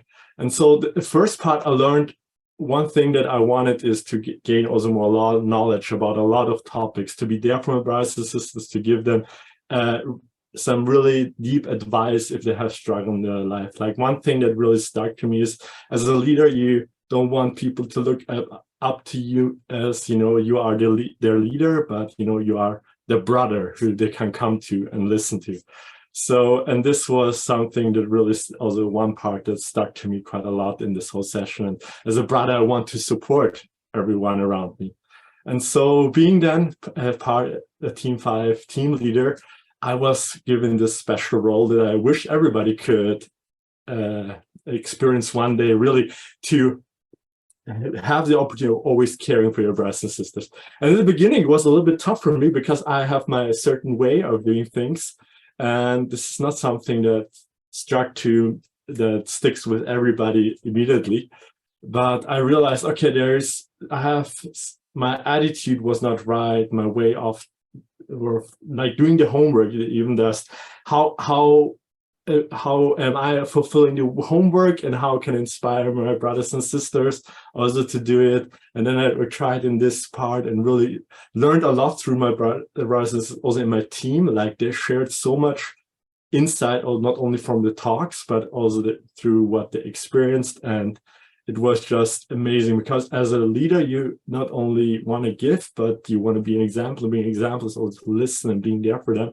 And what you can gain from them is just amazing. So I'm really thankful to Team 5 for sticking up with me and being there for me as well. And that we all hopefully had a really good time. So I really enjoyed it. I really want to say, if you have the chance again to have fun, to be part of this program again, really try it with the mindset of you want to be the best brother or sister for all the people around you, and you will have an amazing experience.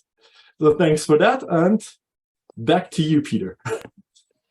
Thank you, Gabriel. Can we give a round of applause? Show some love. Very good. Very good. Indeed. I think this program is very good, and I would recommend anyone to do it again. This is actually my second time, technically, attending and emceeing, and it's I'm amazed how good this program is. Actually, being not a speaker, I can say that without sounding arrogant. I've received a lot actually. So these testimonies are on point. Very good, you guys. So our fourth speaker for tonight. Testimony giver is our brother Faustinho. So please welcome up our brother Faustinho. Hello, everyone. Just give me a second to kind of come back. I was running to come here. I'm really grateful to be here. I just wanted to share kind of my experience and how this workshop kind of helped me a bit. So like I just said, I was running to come back here. I just came from the hospital, and I've been struggling with a serious back injury for like a couple of months now, and it was really becoming really hard for me mentally, and I really wanted to find something to like kind of to hang on. And yeah, actually the first step was the Peace Road in Berlin, where I met Bogdan for the first time. And after that, he gave a really wonderful speech at the end that really inspired me so much. And when I came back to my community, I decided that I wanted to do something for my community. I wanted to, help my community grow a little bit more. So after that, I started giving some speeches, giving a sermon, and I was able to inspire my community more, and I felt so grateful. So I said, like, I need to be a part of this this workshop, because it will help me to grow more as a leader for my community if they need me in the future. So this was the first reason that I decided to come here, and then the second reason, as I said, I really needed something to hang on mentally, as my physical body was really struggling. I needed to kind of feed my spiritual body. And this workshop has really been a great help for me. And I just wanted to put it out there. I've had a wonderful team. These were all wonderful people that I met here. Beautiful speakers, and it really inspired me to do more also, and to be more devoted. So I'm really grateful for everything, for everyone here, and I just wanted to put it out there. Thank you very much. Thank you, Faustino. Can we give a round of applause? Beautiful. Can we give a round of applause to all the testimony givers tonight? And I can tell you this much, Faustino, it's a dangerous territory you're in when you're saying, looking for reasons to support your community and building that. Very soon you'll be national leader. Trust me. It escalates very quickly. All right.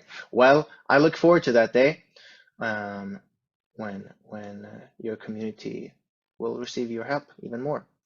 So that was very good.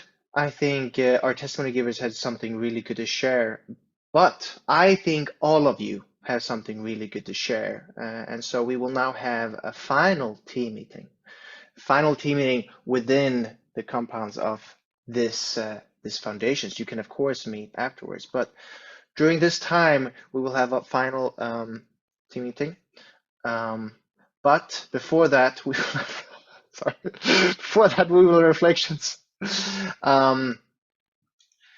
Yes, we'll have reflections. So we have this form, which you actually, to graduate from foundations, you actually need to fill out this form. So we will have some reflection now for roughly 10 minutes, where you can reflect a little bit about everything that you've heard so far. And, we just heard some amazing testimonies, some very, very true. I think we could all relate to them in some way or another. So you can find the form now already in the chat. If you want to take this time to do the form, we really recommend that if you want to kind of digest something, but do please fill out the form. But we want to give this opportunity, this time now, set this time aside for you to really think and reflect. So those who fill out the form will receive the certificate because it's actually part of this program. So we will now have a short reflection time, and I will see you in 10 minutes.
Stopping of the music.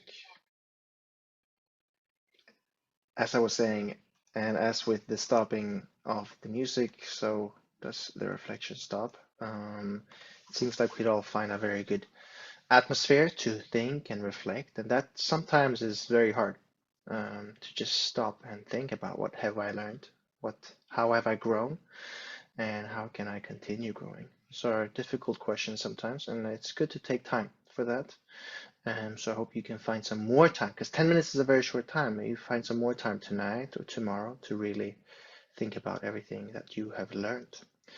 So now we will have a team meeting. And so I hope that you have things to share with each other. It's been an amazing 40 days.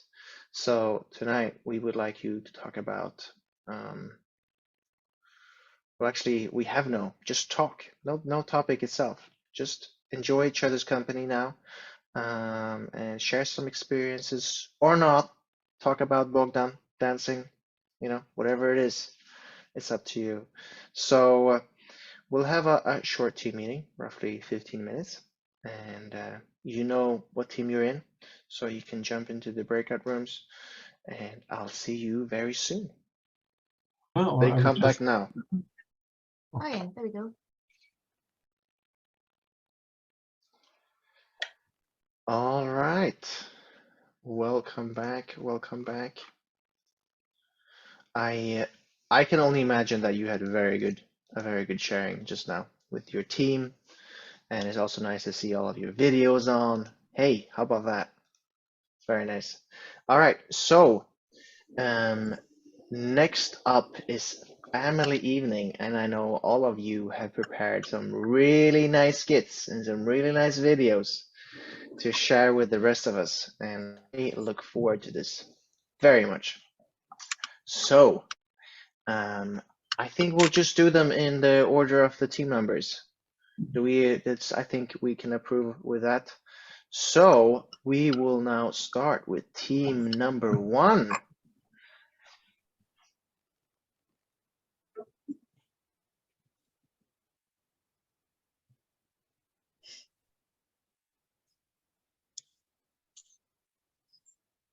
Hi guys, good to see every one of you. But can you believe today is the last day of foundations, man? How are you guys doing, and what do you think about the workshop? Yeah, it was kind of interesting, but the MCs, oh my God, they are so boring. I mean, they are from Scandinavia. Yeah, Nicola, you're right. Sonja's so cold. She never lets the speakers finish what they have to say. She never lets us ask any questions either. Does she even know what the word flexibility means? Oh my God, guys. What about Peter? Are his jokes or whatever supposed to be funny? He just thinks he's so cool or something. But actually, his jokes are just dumb. I don't know about you guys, but I certainly won't be going to Sweden. People the Swedes are like him. Hey guys, I have something more serious to complain about. Since I'm such a dedicated guy, I try to join Hundoke every morning and there are always Bogdan and Yoshiko. And they're super cute children, That's so disturbing. I cannot follow the Hundoke when they appear on the screen. Come on, Robin. You must not be serious. I really have something to complain about. The tags are always spacing out. Vicky and Sarah never let me in when I'm in the waiting room. Do they even know I'm a foundation participant? Anyway, I will not complain with Bogdan about that, because I'm doing a no complaint condition. Man, holy guacamole. I'm so sorry, guys, to hear about all these complaints. But wait a second. I also have to complain about the regional president. 몸 길이가 3cm밖에 안 되는 이 제왕나비가. Hey guys, It's true, mother. I wish I could understand what she's saying. Hey guys, don't you remember? We're using Zoom. Just tune into the interpretation channel. اصلا انا هلا رايحه على الشغل اشتغل مع ابوي بعدين مش عارف ايش رح اعمل بس ان شاء الله احكي مع I think that's the wrong channel. We are people of happiness. Okay, there we go. Let's listen carefully, guys. Happy people naturally think, act, and implement with a grateful heart. Isn't that so? It is important that we achieve the mission of having 1/3 of humanity attend Heavenly Parent together with me. Together with me. What should you do?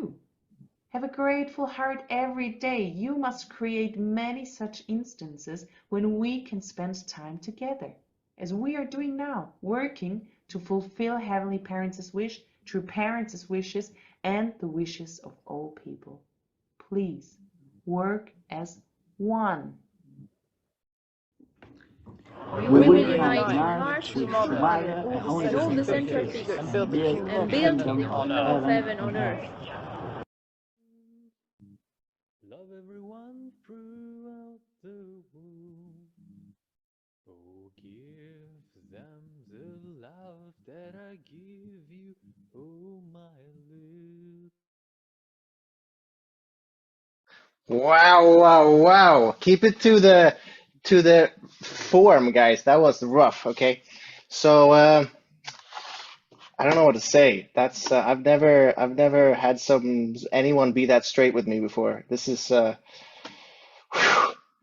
what's that? You don't want to visit Sweden? Oof. Everyone wants to visit Sweden, okay? So, you know, wow. All right. So let's go to next team. Team number 2. Hi. Hello. So we have to send this video Friday, and I already have thought about something for our final video. What if we put a bunch of workshop memes together? I mean, it's simple and it's funny. How you guys like it? So nice. That's actually a really good idea. Yeah. What if we like start building the memes tomorrow? How you guys think? Tomorrow, and send it to our group chat? Yes, tomorrow is always the best time to do it. Yeah, definitely. Yeah. Okay. Yeah. Great. So, I mean, that's the reunion. Thank you, guys. Bye. See ya. See ya. Bye. Yes, I am hopeful for today. Take this music and use it. Let it take you away.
Bruh.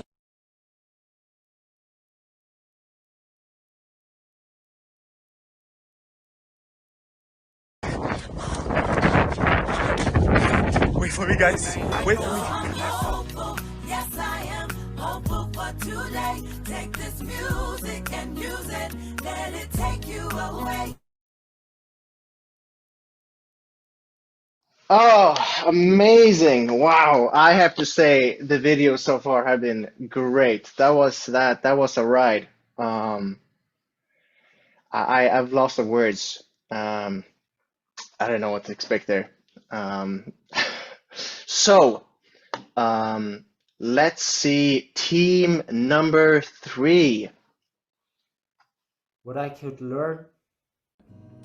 Few. Grateful. Actually, is realize. So what was fun about this workshop?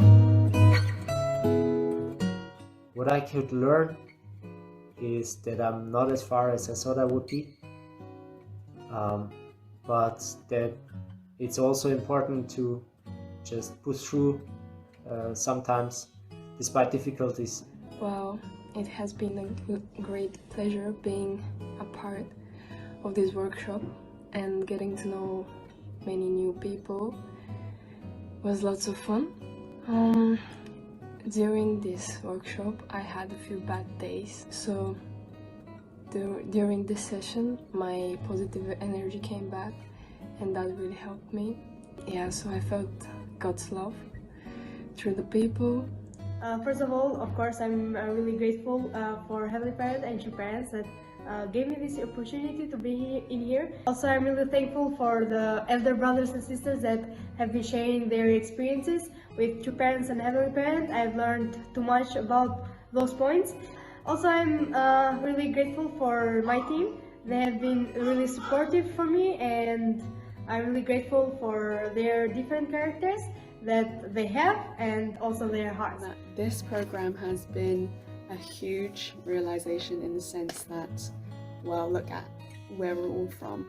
We're from all across Europe. There's even some people from America joining us, and we're all on this journey, this path to seek higher truth and strengthen our faith, create companions in that faith, and we have amazing older brothers, older sisters, aunties and uncles that are willing to give so much. In the workshop, I experienced a lot of fun through meeting all of you. Yeah, thanks to you, everyone, each of you, from the staff members, the participants, the lecturers, because everyone is so different and unique, and different ways of conveying their meaning of and what they want to transmit, if you know what I mean. And of course, making the videos and the homeworks and all of that, that was also a lot of fun sometimes. I would say I very much feel blessed to be a part of this community. And I hope to see you in other workshops. Huge realization of the support and the love that we have in this Heavenly Parents Holy Community. So I hope you had fun. And yeah, until then, stay safe. Bye.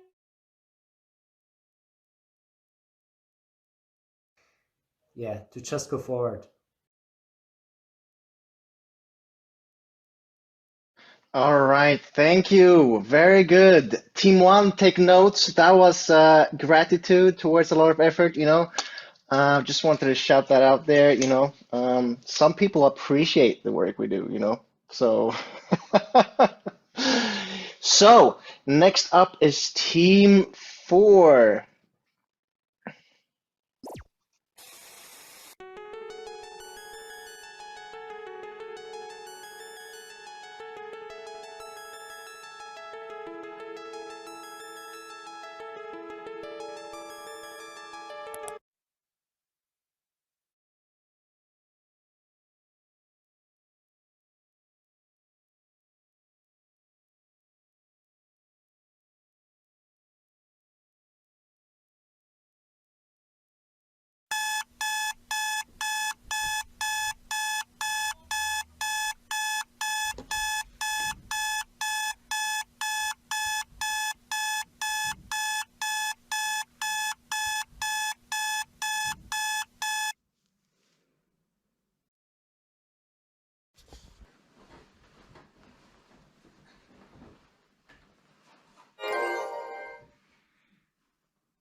$2.5 million on this private jet and had 11 YouTubers put their hands on it. Whoever keeps their hand on the longest wins the private jet. But if at any point they take their hand off, they're eliminated. The rules are simple. You can't push someone, and yeah, that's it. I've got nothing.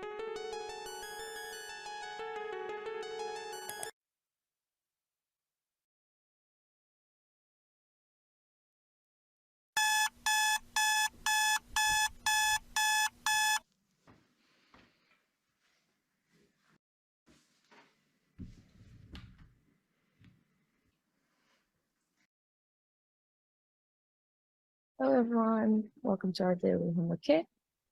So nice to see everyone, and let's start and get some spiritual food. Who can say where the road goes, where the day flows? Only time. And who can say if your love grows as your heart shows? Only. Thank you everyone for joining. I hope that you have a good day and a good week, and bye.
Hey, sorry guys, but today I cannot help you with the homework because I am very, very sick.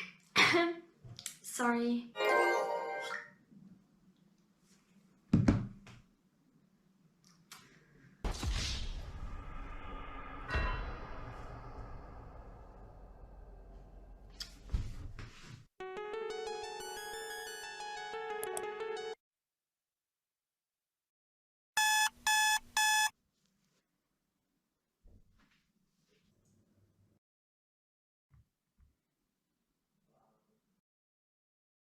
Wait, was that? None of the teens did the homework? They don't care about the providence of Japan's own my god. This is highly irregular. I am heartbroken, and I can speak for Japan as well as well. They are really disciplined. I don't know what to say.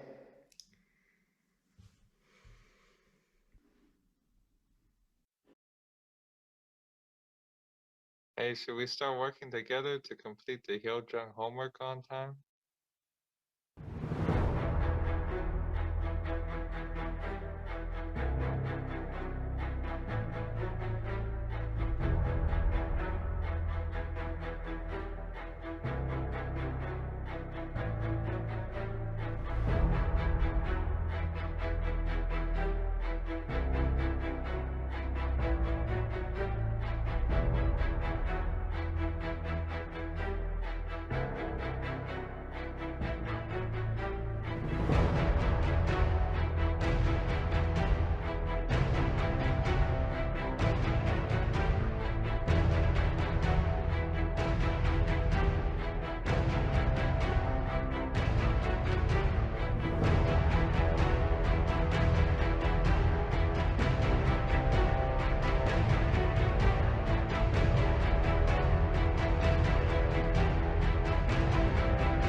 you know, I think this could work out.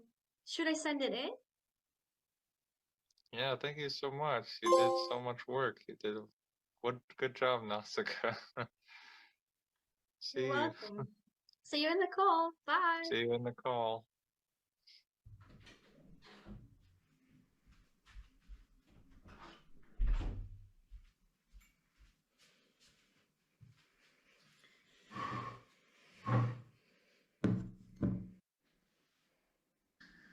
All right. Hello, hello. Welcome, welcome. It's so nice to see so many of you here. Some of you I can see because you've turned on your video. So if you are here and really here, then please turn on your video so we can at least pretend that we are meeting each other in person. These card talks, maybe this is your first time, maybe it's not. Oh, come on.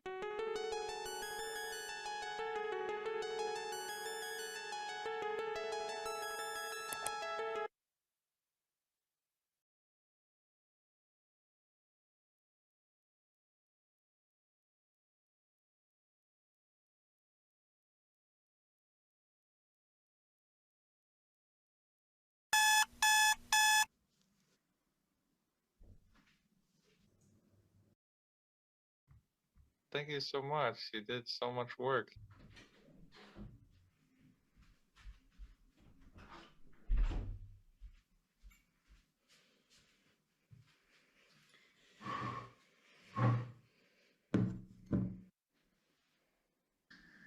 All right. Hello, hello. Welcome, welcome. It's so nice to see so many of you here.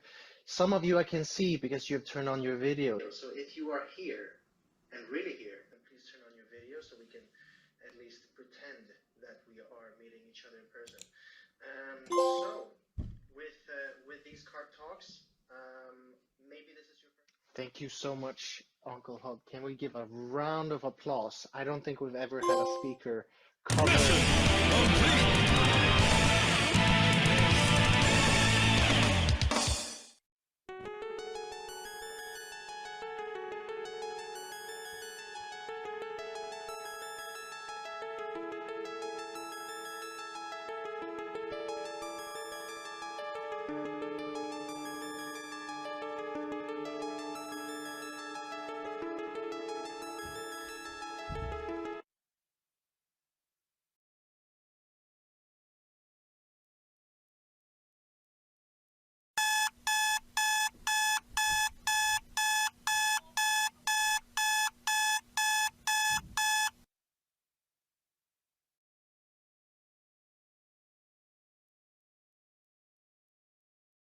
All right. What was that? A Tim Burger tutorial or something?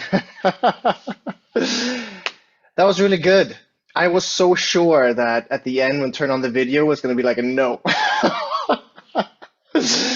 Yes, but very creative. I'm actually very impressed with all of the teams. It was quite amazing. So far, we have one more team. Yes, we have one more team. So let's welcome up Team 5.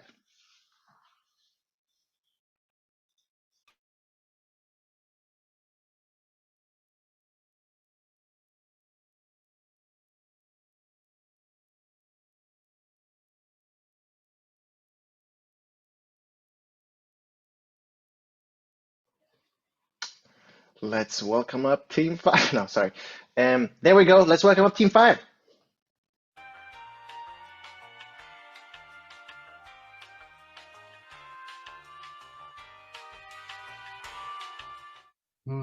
I've been in this lab already for quite some time, and I am perceived as the smartest animal, me, Gabriel the Fox.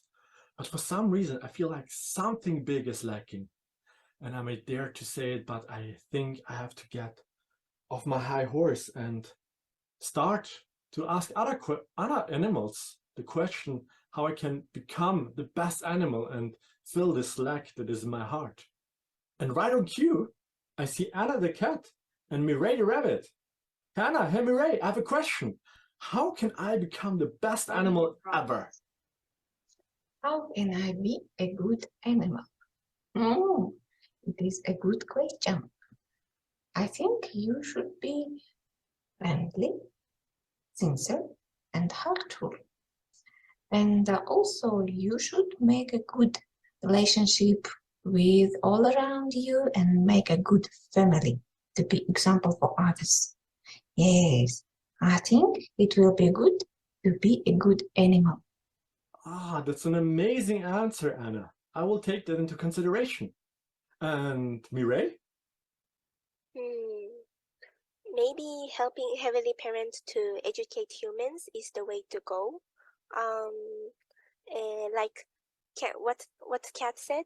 I think we can show example to humans.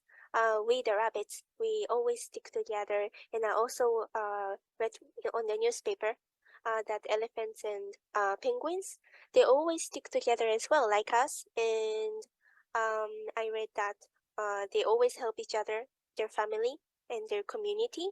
And I also watched on YouTube about how baby penguins, although they're really small, they protect each other from their enemy. Yeah, I think it's really wonderful, and humans can learn from us a lot. Yeah, that's it from me. Ah, that was also really good. I like that one. I wonder what else I can find by asking other animals. I will take my leave and find out other animals. Oh, look at who is over there. Andreas, the cow. How are you, man? I have a question. Like, how can I become the best animal ever? So you want to be the best animal ever? I think you can do that by always listening to your conscience and doing what you know to be right. Also, don't compare yourself to other people.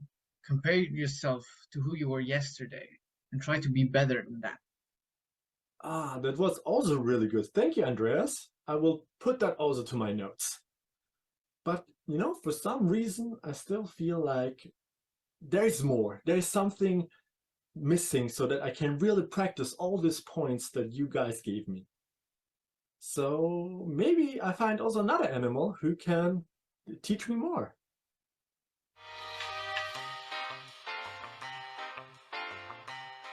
Oh, hello, Christian the dog. I have been asking like a lot of animals today, like how can I be the best animal ever? And for some reason, I feel like there is still more, something is missing. Do you know maybe how I can become the best animal ever? I know. You should join the Foundation Season 3.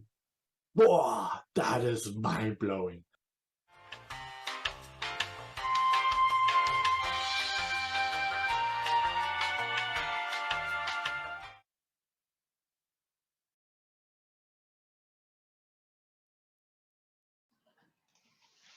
Wow, that's so true. You should definitely join. Be like the fox.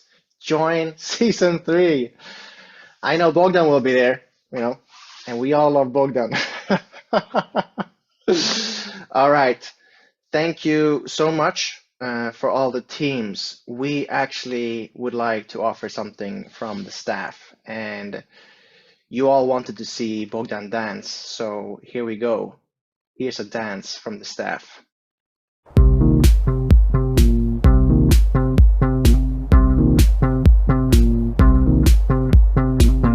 Wait a damn minute.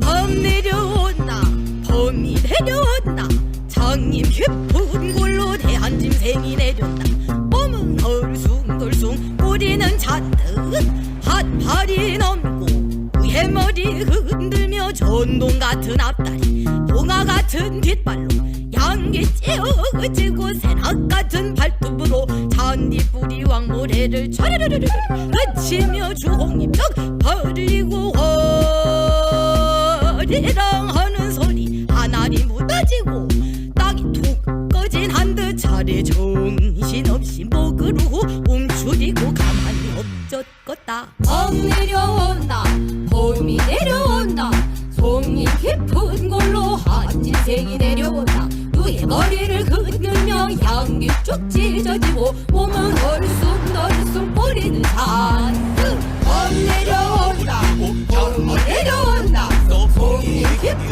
물로 한천세 내려온다 그의 머리를 흔들며 향기 쭉 찢어지고 몸은 얼숭덜숭 뿌리는 잔뜩 범 내려온다 범이 내려온다 범 내려온다 범이 내려온다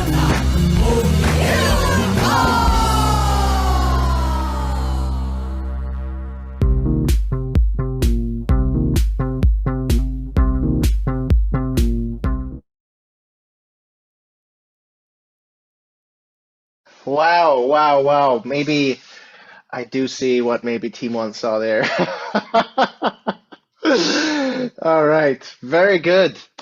So, I think that was quite something. Can we give everyone a round of applause? I think that was magnificent. Amazing work from all the teams. And also, I didn't see this video from the staff, so I just knew my dance. And so that turned out quite good. So, that's it for the family evening. So actually, I would like to welcome up my dear other MC part, Sonja, as well. Hi, good evening, everyone. And thanks. Yeah, it was really fun to see your skit, and it's nice to see you on the last evening, to see everyone and everybody doing something. So it gives a nice, nice feeling, and just to see everyone as if we were in the same room. And of course, yeah, we want to thank all of you for coming and taking part in the foundations. It's, the course is what everybody makes it. And so it's really great to have had everybody as part of this. And we also want to thank the staff as well for everything that you have done. To Bogdan and Yoshiko for being the brain and the soul behind this course. And also Vicky and Sarah for doing the tech things and waking up early and staying up late and doing everything. Ben also for leading the Hundoke, Eric for doing the Hundoke and lots of other things. Talia, who did the classrooms and also helped out with different things. And Anton, Jonghae, I'm not sure what they did, but they're in the organizer WhatsApp chat. So yeah. And of course, lastly, the amazing and funny MC Peter. And the funny, amazing Sonja. I'm not sure which side you're on, but on either side. And of course, we really want to thank all of you, and also the team leaders who really, did a lot more than what was initially asked. But this program would not have been as successful if all of you had not been part of it. And it's been an amazing journey. So applause to everyone.